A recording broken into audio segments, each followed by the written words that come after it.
Hi hello வணக்கம் நண்பர்களே. இன்னைக்கு நம்ம கணித வீடியோக்கு வந்துட்டோம். கணித வீடியோவில் என்ன பார்க்க போகிறோம் அப்படின்னா, ஒருத்தருடைய வருமானம், அதாவது மாத வருமானம் 1000 ரூபாய். அதில் அவர் 10% சேவ் பண்ணிட்டு இருக்காரு அப்படின்னு வச்சுக்கோங்களேன். அவருடைய வருட வருமானத்தில் அவர் எவ்வளவு பர்சன்டேஜ் சேவ் பண்ணியிருப்பார்? இதுதான் கேள்வி. வேற ஒரு பெரிய நம்பரை வச்சு அவங்க கேட்டிருந்தாங்க. உங்களுக்கு புரியறதுக்காக நான் சிம்பிளாக 1000 ருபீஸ் வச்சு சொல்கிறேன்.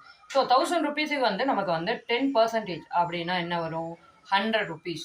பர் மந்த் அவர் 100 ருபீஸ் சேவ் பண்ணுறாரு. அப்போ பர் இயர் அவர் எவ்வளோ சேவ் பண்ணியிருப்பாரு?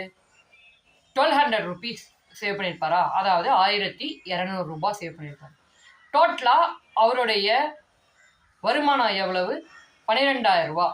12000 ரூபாயில் 1200 அப்படிங்கிறது தான் நமக்கு அந்த சதவீதம் என்னன்னு பார்க்கணும்.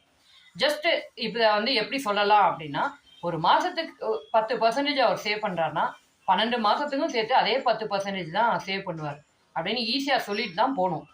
நீங்கள் இதை இருந்துக்கிட்டு ரொம்ப கஷ்டம் அப்படின்லாம் நினைக்காதீங்க. எவ்வளவு பெரிய நம்பர் கொடுத்தாலும் அது அவங்க என்ன பர்சன்டேஜ் பர் மந்த்துக்கு கொடுக்குறாங்களோ அதுதான் பர் இயருக்கும் அப்படிங்கிறது நீங்கள் தெளிவாக இருக்கணும்.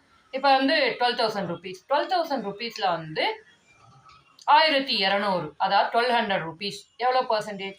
அதே 10% தான். ஓகேங்களா? பர் மந்த்துக்கு 10% அவர் சேவ் பண்ணார்னா பர் ஆனம்க்கும் அவர் அதே 10% தான் சேவ் பண்ணுவார். நெக்ஸ்ட் வீடியோவில் பார்ப்போம். பாய்.